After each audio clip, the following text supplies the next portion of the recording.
নমস্কার, আপনাদের সকলকে স্বাগত। আজকে আমি আপনাদেরকে মাত্র দুটো ইনগ্রেডিয়েন্টস দিয়ে বাটারস্কচ আইসক্রিম করে দেখাবো। এখানে আমি কোনো রকম ফ্রেশ ক্রিম বা বাড়িতে দুধের সর আমি ইউজ করিনি। কোনো জিএমএস পাউডার, সিএমসি পাউডারও আমি দিইনি। একদম সিম্পলভাবে করেছি, অথচ খেতে অসাধারণ হয়েছে, দোকানের মতন। আসুন তাহলে দেখে নিই। এখানে আমি half litre full cream milk নিয়ে নিয়েছি। তার থেকে আমি 1 কাপ মতন দুধ কাটিয়ে নিয়ে রেখেছি একটা বাটিতে। এই বাটিতে দুধটা পরে আমি কাজে লাগাবো। আর বাকি দুধটা আমি ওভেনে বসিয়ে দিলাম।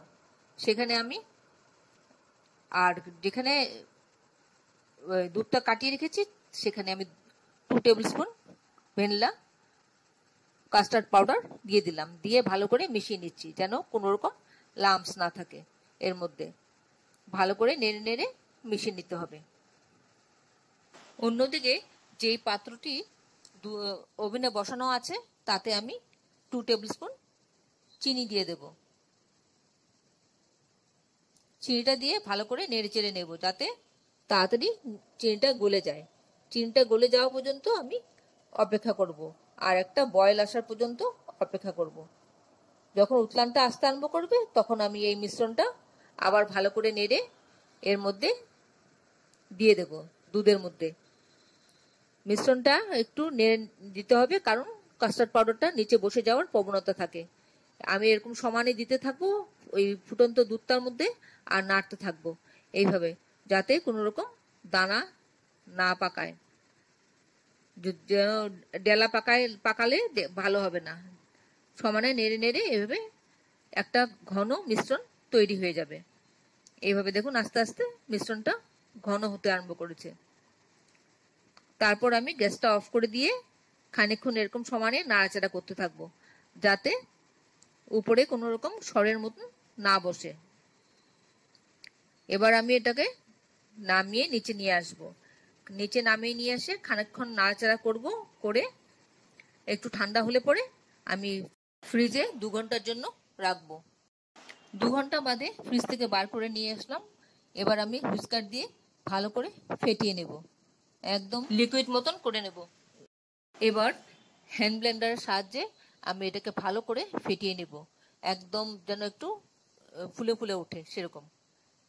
তারপর আমি এর মধ্যে 1 কাপ হুইপিং ক্রিম অ্যাড করব। হুইপিং ক্রিমটা দিলে এটা খেতে ভালো হবে, আর ভলিউমটাও বাড়বে অনেকটা, আর একটু মেল্ট হয়ে যাওয়ার মতন করে হবে, দোকানের আইসক্রিমের মতন। তাই হুইপিং ক্রিমটা দিতে হবে। দিয়ে এবার ভালো করে ফেটিয়ে নিলাম। এর মধ্যে একটু বাটারস্কচ এসেন্স দিয়ে দিলাম, দিয়ে আবার ফেটিয়ে নিচ্ছি। ফেটিয়ে নিয়ে খুব ভালো করে ফেটাতে হবে এই 5 মিনিট যাবত হাইতে ফেটানোর পর এটা দেখুন ভলিউমটা অনেকটা বেড়ে গেল। এবার একটা কন্টেনার নিয়ে নিলাম, নিয়ে তার মধ্যে আমি এই মিশ্রণটা ঢেলে দেব। এই মিশ্রণটা সবটা ভালো করে ঢেলে নিচ্ছি। নিয়ে তারপর কন্টেনারটা একটু ট্যাপ করব, যাতে ভিতরে বাবলস থাকলে বাবলসটা বেরিয়ে যাবে, আর পুরোটা সুন্দর করে বসে যাবে, সেট হয়ে যাবে।